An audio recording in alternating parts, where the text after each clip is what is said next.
Шартарапқа жайылып жайқалып жатқан алып теңіз аспанға көтеріліп кетіп, қара жерге қайтадан қара жаңбыр боп құйылғандай ма дерсің. Ұйтқып жел тұрса әуеден сарқырап су төгіледі. Алматының көшелерінде автокөліктер жүзіп жүр. Таңертең ғана күн ашық сияқты еді. Алатаудың иығына қалықтап келіп, бір шоқым ақта бұлт қонды да түтіліп созыла берген. Алматының алаңсыз жұрты аяқты алшаң тастап жұмыс орындарына жеткенше шулы қаланың үстінен ақ нөсер жүгіріп өтті. Көшенің шаңын басып ыстығын қайтаратын болды.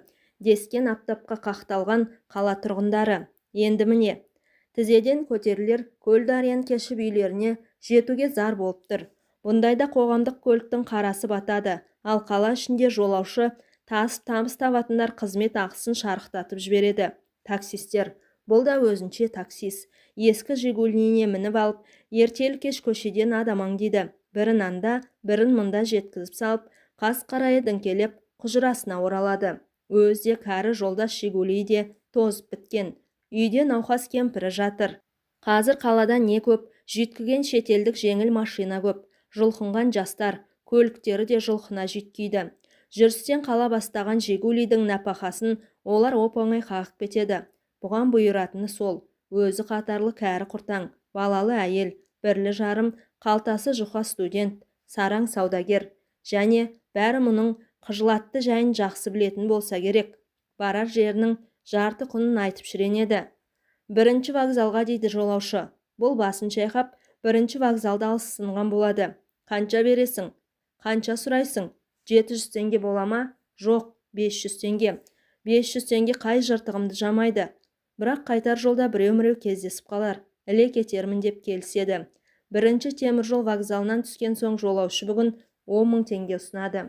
10 мың теңгені ұсақтап қайырымын қайтара алмаймын, шырағым. Менде ұсақ болмай тұр.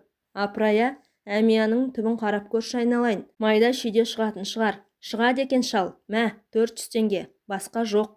Қарт таксист түнеріп келген жолымен кер салады. Ауа райының бүгінгі күрт құбылғанын, аспаннан нөсердің тоқтамай төгілгенін шал өзінше жақсылыққа жорған. Бұндай кезде Алматының астам тәкаппар жұрты көлік таңдамайды. Сұраған бағаңа оңай келсейді де тарта бер дейді. Бүгін қайткенде де жолым болар деп күбірлейді ол. Жаңбыр шайған Жигулидің терезесінен алға ұмсынып. Алғашқы жолаушы ойдағыдай жоқты. Момышұлы көшесінің бойынан отырған жігіт Достық көшесіне дейін 700 теңге бермек болған. Межелі жеріне жеткен соң тура 700 теңгені алақанына салып рахметін айтып түсіп қалды. Ал енді алып шаһардың орталық көшесін сүзіп өтсе, 700 теңгеден де артық ақша ұсынатындар шығып қалу мүмкін. Әлде Достықты бойлап төмен құлдилап, сосын қайыра өрлеген жөн бе екен. Кәрі Жигулидің иесі осы бағытты құп көрген. Түнере түйілген қара бұлттың бауырынан сарылдап су төгіледі.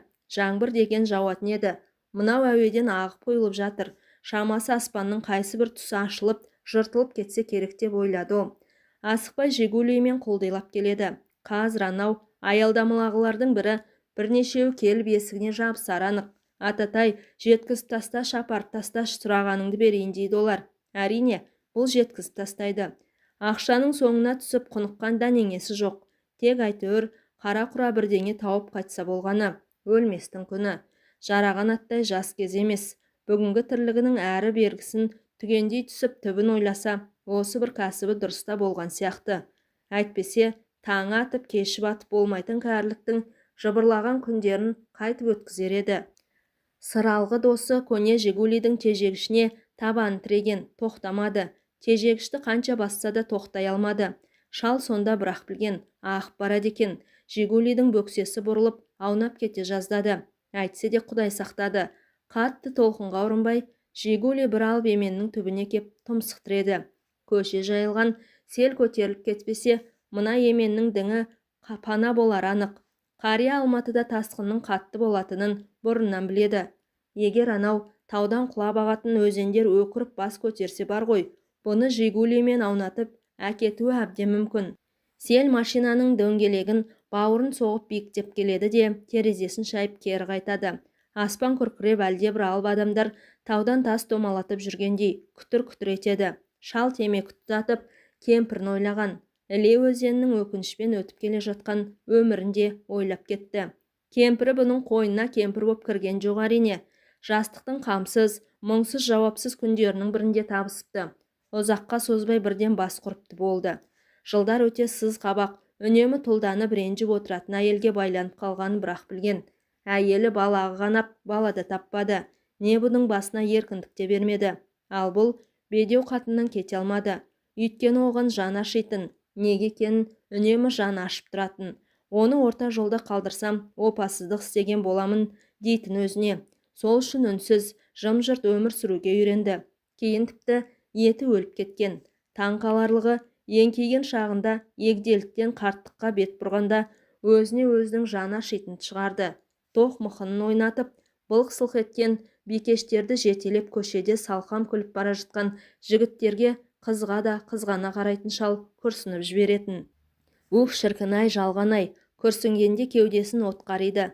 Ойлап қараса өмір осы екен деп, ырғын жұрттың ортасында ырық бағып жүре беріпті. Жүріп келе жатып, жаңбыр суы шетке шығарып тастаған.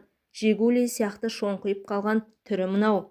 Шал құнарсыз ойларға тізгін беріп, есіне түскен ескі күндерден есеп алып отырғанда ымырт үйіріліп қас қарайған. Сабалақ ауыр бұлттарды айдап, ызғырық жел соғыр машинаға малшынған қаланы бүрістіріп тастады. Аялдамаларда адам жоқ. Көше жүргіншілерден арылып қалыпты. Мықшыңда битеріп жан далбасамен Жигулиін жолға шығарған. Қасынан жарғы көз қарықтырған машиналар дабыл қағып өте шығады. Шал иығанып, еленіп біткен әмиянның ішіндегі барын есептеп келеді. Кешегіден 1300 теңге қалған. Әлгіндегі 700 теңге, сонымен 2000 теңге. Үстіне 500 теңге қосса жетеді, соған қанағат. Тепкілеп мінуге үйренген кәрі сүйек көк Жигули күрк-күрк жөтеліп жолға түскен. Шал үйдегі дертті кемпірін ойлады. Бейшара, орнынан тұрып, бір қасық қара суын іше алады ма, жоқ па?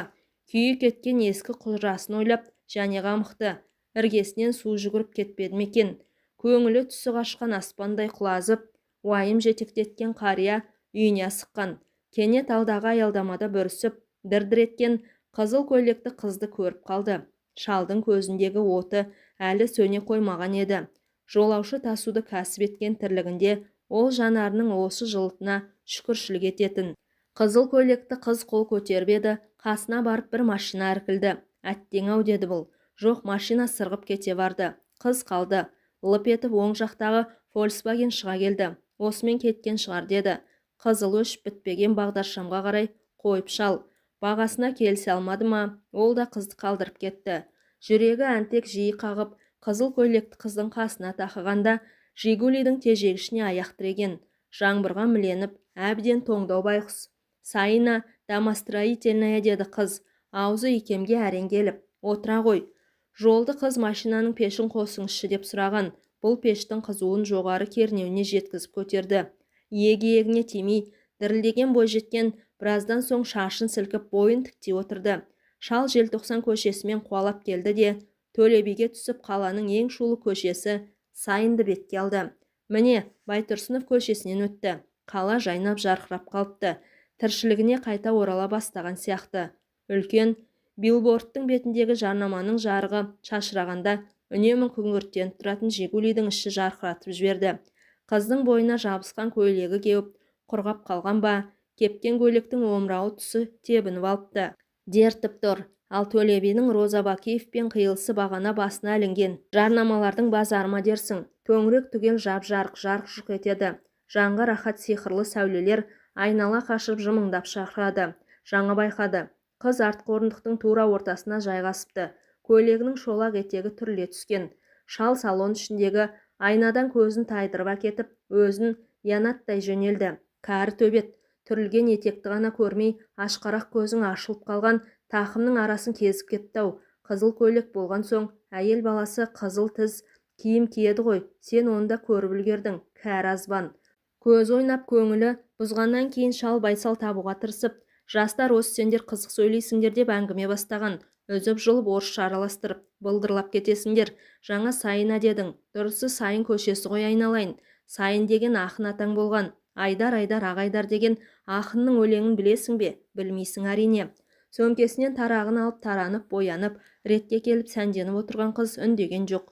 Жигули желді есті. Кәрі кеудеге де кенеттен жел біткендей шал өзінің желпіне сөйлеп келе жатқанын білмеді. Сайын мен Домостроительный көшесі түйіскен тұсқа тоқтағанда қыз шалға «Сдачаңыз бар ма?» деп $100 ұсынды.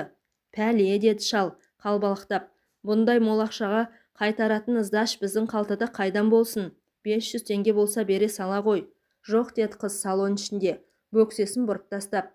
Содан соң саусағының арасына қысқан доллармен шалдың мойнын қытықтады. «Мен теңге ұстамаймын. Енді қайттық. Болмаса түсе ғой, келетін жеріңе келдің». Шалдың жаңа бір әзірде шайдай ашылған көңілін қайтадан татбасты. Ескі құжыра, дастархан шетінде қынжиып қана отыратын ауру кемпір. Әмиянда 2000 теңге. Мына қыз 500 теңге бергенде ғой, дәрісін алап барар еді. Таңертең бір қалаға шығарда, «Дәрім таусылды. Дәрі ала кел» деп еді кемпірі. Дәрісі дәрменханаларда 2500 теңге тұрады. «Мен теңге ұстамаймын», деді қыз, сөзін сабақтап. «Мендегінің бәрі доллар». Қыздың доллар қыстырған саусақтары шалдың алқымында ойнады. Шал шалқалап көзін жұмған.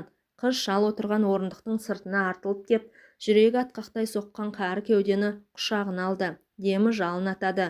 Үлбіреген сүйірік саусақтар алқымнан төмен кетіп, кіндіктің басына қайтқанда шал күндізгі нөсер жер әлемді алып төгілсе екен, жаңбыр үзілмей жауа түссе екен деп тіледі ішінен.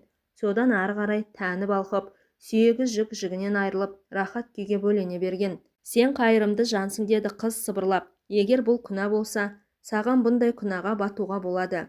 Дәрі алуға ақшасы жетпеген шал дәрменханаға соқпай үйіне қайтты. Әңгіменің соңы.